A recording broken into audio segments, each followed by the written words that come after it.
Greetings, I'm Jim Taylor, and I thank you for joining me today and in favor resources as well in this series of video blogs called HOOSIER Proud. It's basically, we're giving you 4 reasons why you should never, ever, ever be embarrassed or ashamed to live in Indiana. And I consistently see this inferiority complex that Hoosiers have. It's almost like we're embarrassed or sometimes even ashamed because pretty much every time Indiana is mentioned or talked about on the news or by politicians or anything that Hollywood puts out, any TV or movie, it's almost always something that's insulting. It's often negative and even hateful. But we're giving you reasons why you should never ever be embarrassed to live here.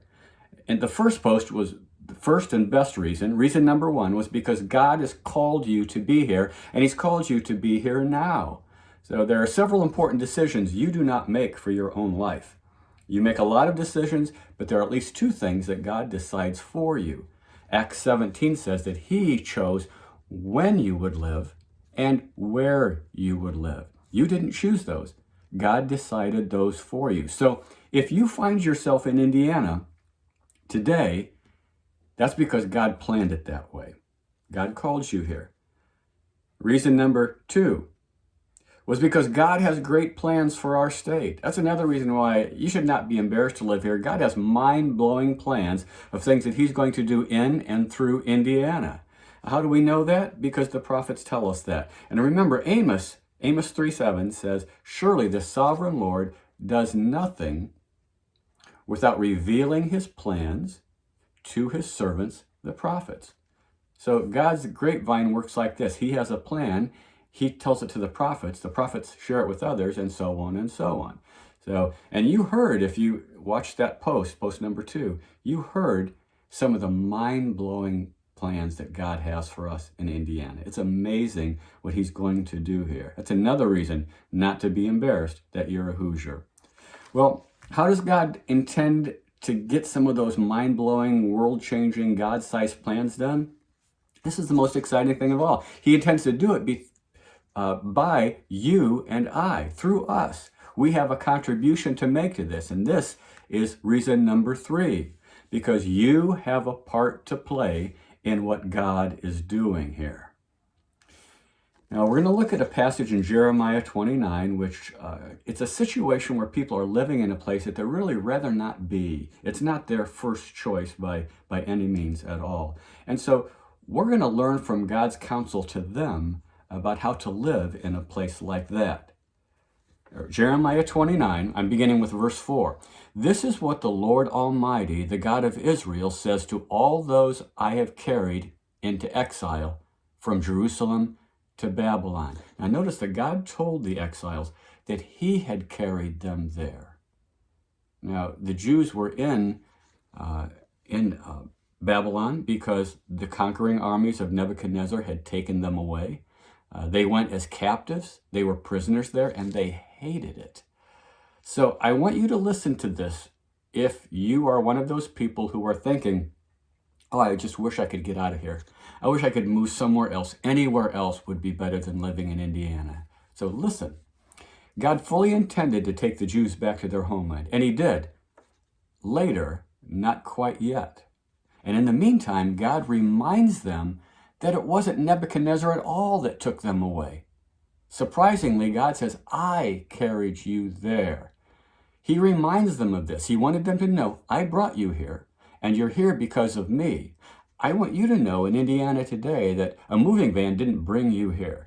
Your parents didn't bring you here. Your schooling didn't bring you here. A job transfer didn't bring you here. God brought you here.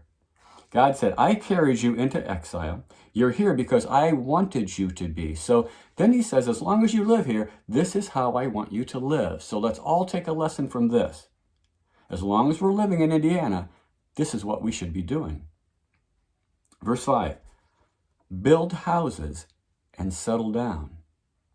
That tells the Jews that they're going to be there for months at least.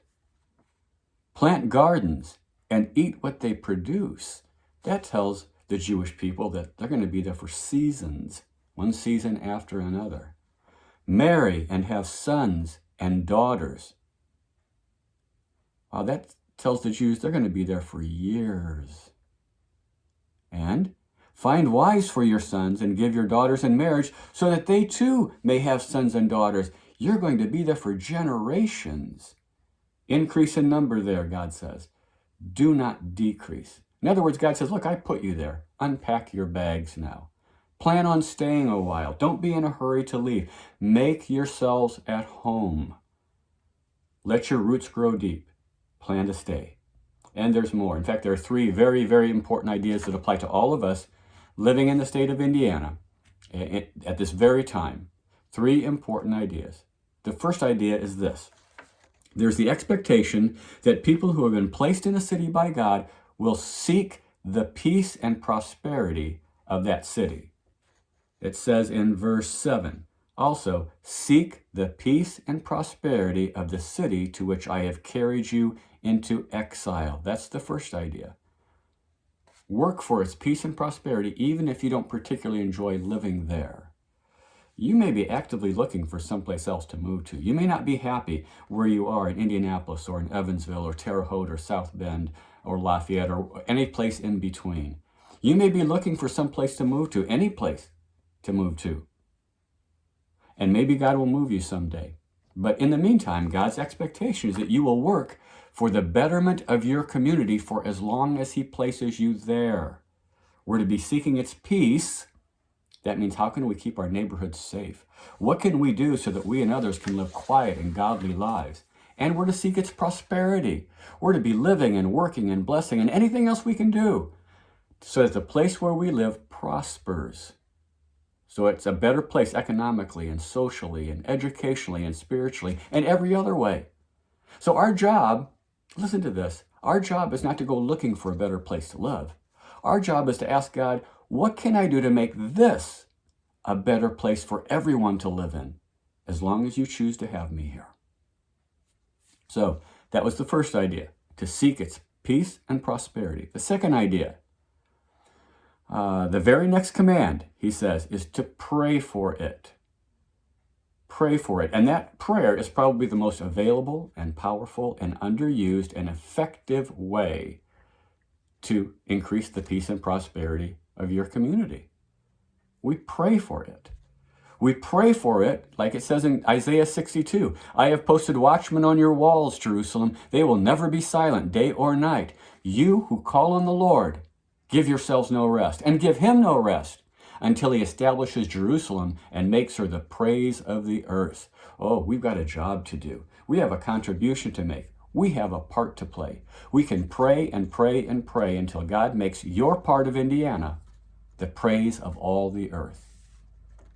So, we have 2 ideas so far. Again, back in verse 7.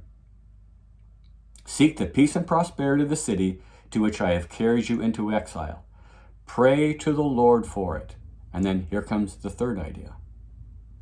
Because if it prospers, it meaning the place where God has placed you, because if it prospers, you too will prosper. Now this idea is a little more exciting perhaps because it's much more personal. This holds something for you. God said, do these things because if the place where you live prospers, then you will prosper too. If things improve there, they improve for you. This is much more personal and maybe a little bit more interesting. Whether you're a business person or an employee or a civic leader or a student or a single mom, if life improves in your city, life improves for you too. If things get better, you get better. Your family gets better. God says, when I improve things around you, I'm improving things for you.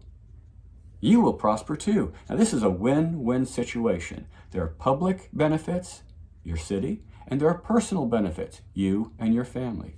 You both prosper. Wouldn't you like to live in a better Indiana? Well, we have something to say about that. We have a part to play in that. We have a contribution to make. We have a stake in what happens here. George Bailey didn't want to live in Bedford Falls. He didn't want to stay there. I hope that everyone viewing this has seen many, many times, as I have, The greatest movie ever made, with the greatest story, the greatest actor, the greatest producer.